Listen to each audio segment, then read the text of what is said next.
Coming up on Point News, the Commonwealth of Pennsylvania has a new governor. Hear from both candidates as the state makes way for a new leader. And Mario Lemieux is known for building the perfect play on the ice. Find out what new local complex he's helping to make possible. And later, find out why some people are not so happy to see the circus come back to Pittsburgh. Point News starts right now.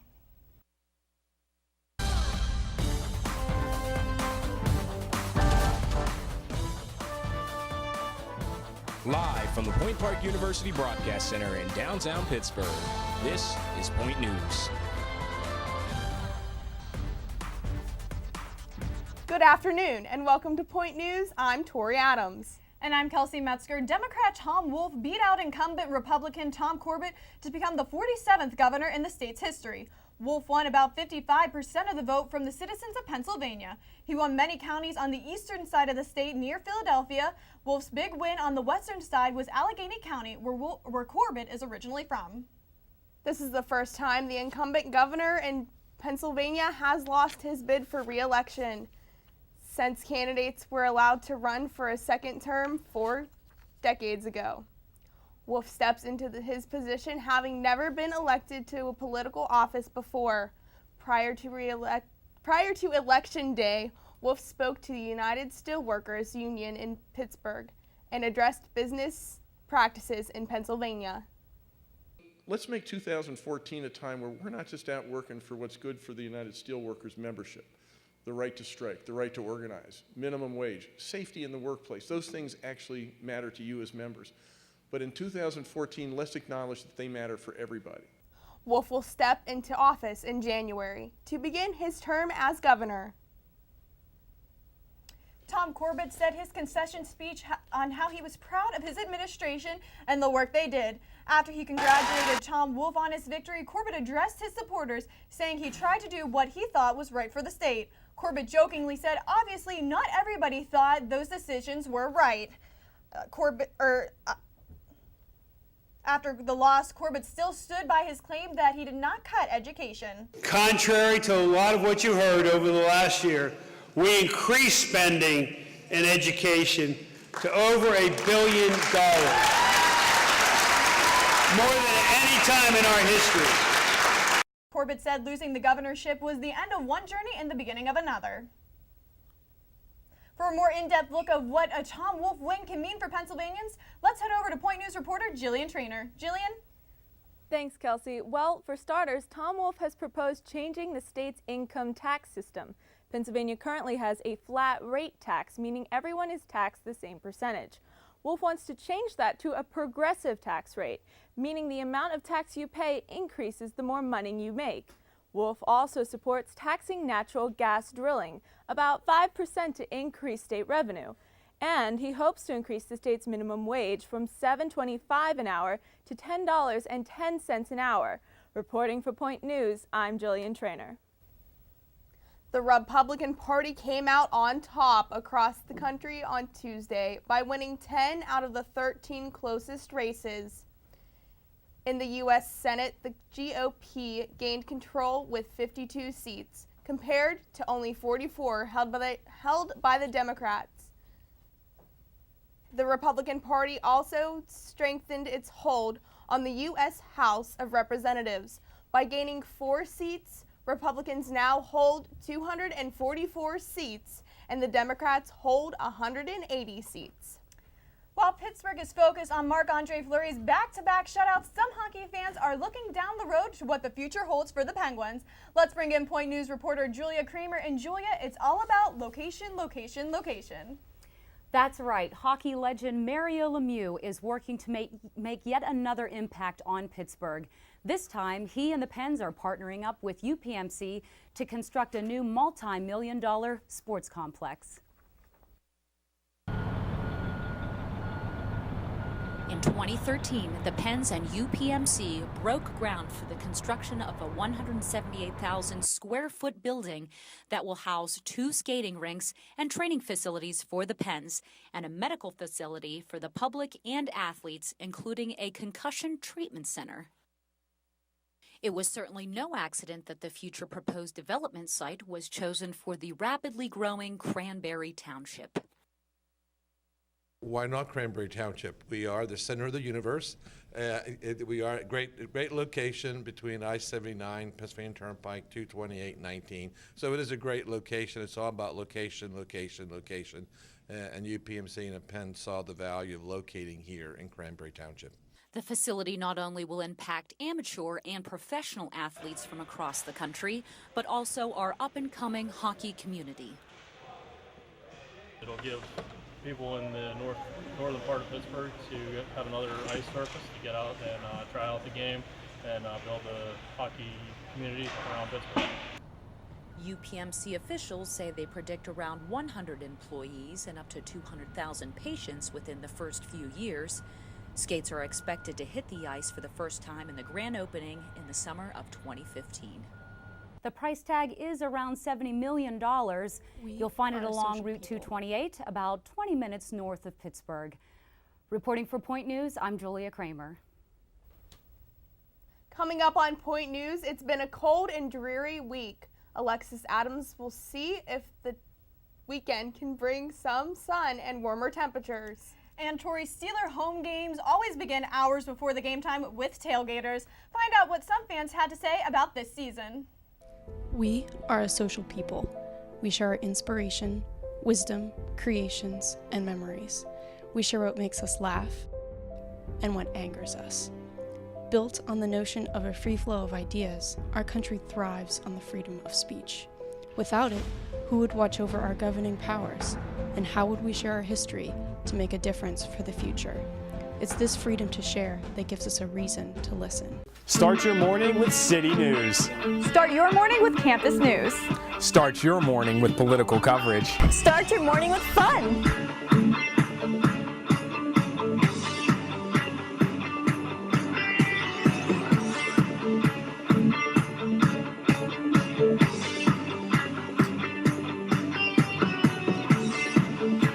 Start your morning with us, only on Daybreak. Did you know that Point Park has a cheerleading squad? Don't stop. Don't get it confused. Not only do our cheerleaders represent Point Park at regional and national competitions, but they also promote spirit and awareness of every sports team on campus. Come to any men's or women's varsity basketball game at home to watch the cheerleaders perform at halftime and cheer from the sidelines from the first jump ball to the final buzzer. Sports not your thing? You can catch the cheer team lead the crowd at the fall and spring pep rallies as well, or at several competitions around Pittsburgh each year. So what are you waiting for? Show the Point Park cheerleaders the support they show you. To me, freedom of speech means there are no barriers to voice opinions. Communication is key to a functioning society and relationships in those societies. I believe our forefathers gave us this right, so if concerns or problems arise, we have the right to respectively use words, aids, and body language to give our message. Compromise may not always be met, but when it does meet, it opens up the world to new ideas, relationships, and makes the world become a happier place. Now, Kelsey, the circus is always a popular event for families. And this weekend, it's back in Pittsburgh once again at Consol Energy Center. But not everybody's excited to see the performances. Point News reporter Elena LaQuatra has the story. Ringling Brothers Circus is in town this weekend, and of course they brought along their tigers, elephants, horses, lions, and many other animals. Unfortunately, there are quite a few Pittsburghers who are not too happy about it. I'm never going to the circus. This is not a group of people waiting for circus tickets. These protesters want to raise awareness to what they call abusive treatment of the exotic animals. Mount Lebanon graduate Dina Alberts says one of the things she takes issue with is the tools the trainers use. Bull hook, which is a two-pointed stick, one that's used to push them away, and the other one that hooks into their trunk or the back of their ear, which are the most sensitive points on their body, to pull them forward. Dina teamed up with the nonprofit group Compassion Works International through their program called Circus Protest. She coordinated her own peaceful and educational protests outside of Consol Energy Center for each show throughout the weekend. Protesters as young as 7 years old are holding signs, passing out pamphlets, leaflets, and even coloring books provided by PETA. The evidence is there, the video footage is there, the truth is there. It's just a matter of opening people's eyes to see it. The USDA fined Ringling Brothers $270,000 for violations of the Animal Welfare Act. In a 2009 press release that addressed PETA's video allegations of animal abuse, Janice Aria, Ringling Brothers Director of Animal Stewardship and Training, stated that Ringling Brothers is committed to ensuring the absolute best for its animals and those who care for them. By addressing this issue, we trust that our customers, our employees, and our industry colleagues will continue to see Ringling Brothers and Barnum & Bailey as a responsible animal steward, and that we are committed to providing the very best care for all of our animals. For Point Park News, I'm Elena LaQuatra. Up next on Point News, the Pittsburgh Penguins make a move to keep a fan favorite here for years to come. Mark Oliverio has all the details in his sports report. And later, don't know what to do with your pumpkin now that Halloween is over? We'll show you how some local people took a creative way to get rid of them.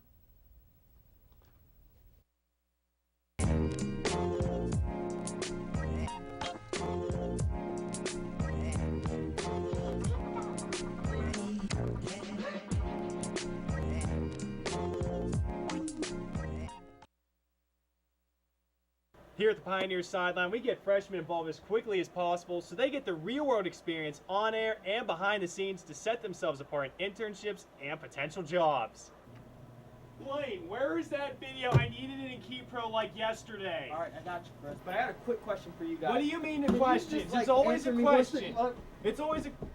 What? Where is he? Blaine! Blaine! Blaine! Freshman, you can't find any good ones anymore. Do you know all the things you can do with your student ID?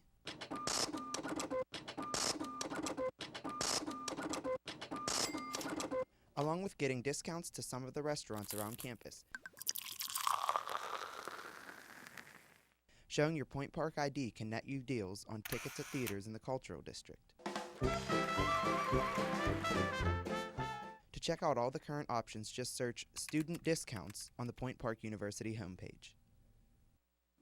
An expression, a belief, a symbol, freedom to worship, an unspoken word. To express yourself means standing up for what you believe in. There's a freedom to worship and a freedom to live. To speak never saying a word, to love, to let your voice be heard. The light of your own path. For more information, visit www.freedomofspeechpsa.org.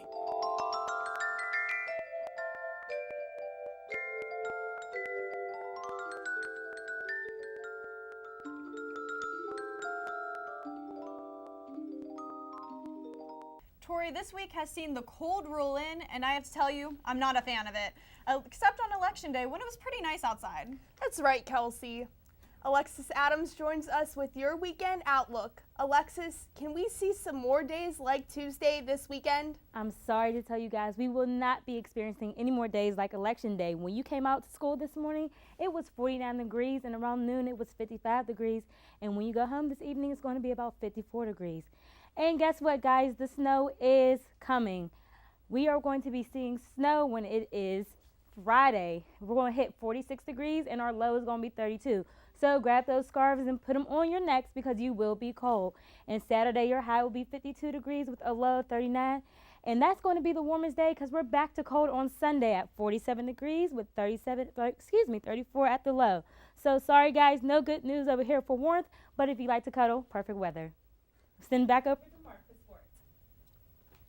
Well, we are in the thick of the football season, and at the moment, the Steelers are riding high. Point News reporter Tyler Jeske went to Heinz Field to see what the fans think of the Steelers' season so far. Ups and downs this season, but at the midway point, it's still standing strong along with the fans. On football Sundays, the North Shore transforms into Steeler country. Fans from far and wide gather to cheer for their Steelers whether the team is winning or losing. I'm from New Jersey. Traveled all the way down here to Steel City to come see the Steelers tonight. The Steelers have been quite an enigma this season, losing to the Browns, Ravens, and Buccaneers, but rebounding on their second meeting with division rivals Cleveland and Baltimore, while adding a few other impressive victories into the win column, including the Panthers, Jaguars, Texans, and Colts. At the moment, the Steelers are riding a 3-game winning streak, which has fans excited. They started out a little rough. They're starting to turn around a little bit. They're not doing too bad. The Steelers are now 6-3, good for second place in the AFC North. And if the playoffs were to start today, the Steelers would hold the first wild card spot. I think they're doing great. I think that they've had their ups, they've had their downs, and it's all about the next game. The Steelers have 7 games left in the season, including 2 against division rival the Cincinnati Bengals. The story on the Steelers season is something that remains to be seen, but one thing that will always stay the same is Steeler Nation. Reporting for Point News, I'm Tyler Jeske. The Penguins have a lot to celebrate so far this season after starting the season with an impressive 8-2-1 record. The team was able to re-sign goaltender Marc-Andre Fleury to a 4-year, $5.75 million contract. Now, the deal won't kick in until next season, and you can see the Pens in action tonight against the Winnipeg Jets. Face-off is at 8 o'clock. Switching to baseball news now, the Pirates announced yesterday that they will be adding Bill Fisher to the coaching staff for the upcoming 2015 season. Fisher comes as a welcome addition to the team after losing a few coaches to other teams around the league.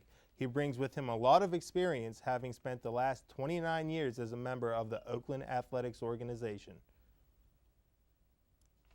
All right, thanks, Mark. So how big is Fleury has had such a strong start to the season? How big is it to get that signed contract already? Well, it's huge, I think, because he's already had 1 or 2 Stanley Cups under his belt, and he just seems to get better as he ages. So that's right. The experience helps in this case. But thank you for your sports report. Let's get to a really cool story now. The Carnegie Science Center is known for being a wonderful place for children to learn about many scientific ideas and theories. Point News reporter Red Watson shows us the physics lesson children learned with the help of Smashing Pumpkins. Now that Halloween is over, you might be wondering what to do with your leftover jack-o'-lantern. You might be concerned that some troublemaker is going to come along and smash it. Well, fear not, because there is a place where smashing a pumpkin is appreciated as an art form. Yes, believe it or not, smashing pumpkins is an art form. And that's what brought lots of people to the rooftop of the Carnegie Science Center to say goodbye to the Halloween spirit in style. When it comes to obliterating a jack-o'-lantern, what do you call a guy who's an expert? Why, you call him a chief smashologist. And what exactly are some of the credentials to be a smashologist? Well, one thing, you have to love to smash things. And number 2, we need to know a little bit about physics. So just some basic physics of how objects fall and how gravity works. Young and old alike came to watch their Halloween friend explode and learned a lesson in physics along the way. Some splashed, others splattered, and others bounced. At this time, there's no official estimate on how many pumpkins were dropped to mush, but I can tell you all of the remnants will be composted. Last year, we actually dropped over 6 tons of pumpkin off of our roof. Wow. That's a lot of pumpkin. That is an awful lot of pumpkin. There's no word on any experiments with the next holiday symbol, the Thanksgiving turkey, just yet, but it certainly is something to think about moving forward. Reporting for Point News, I'm Red Watson. Something definitely extra to do with your pumpkins after Halloween, guys. I actually never thought of anything like that. It seems like a lot of fun. I would totally do it. I'm so on board. I'm thinking about doing it next year, actually. Good job, Red. Great story. I think it's awesome. But the weather this weekend, I know we can't complain. We are in November already, but snow? Sorry, yes, we are expecting snow, and it's going to be cold. We can't fight it anymore. Grab a scarf, grab a boo, and get ready. It's going to be 46 degrees on Friday, 32 at low, and bam, there is that chance of snow. And then Saturday, you have a little bit more hope because it's going to be 52 degrees at the high, but 39 back at that low. And Sunday, we're back at colder weather with 47 degrees and 34 at the low. But no snow on Sunday is the bright side. All right. Well, you know what? That's good news. I can take the no snow on Sunday. I can't take the bitter cold temperatures like last winter, so I'm kind of hoping that we steer clear of that for at least a little bit longer. I don't know about you guys, but I'm more of a warmer weather person. I like warm weather. When it gets cold, I don't want to move. It's like, forget the world. Let's stay in bed. I don't want to go anywhere. All right, well, that does it for this week's Point News. Be sure to join us live next Thursday at 2 p.m. Have a great week, everybody.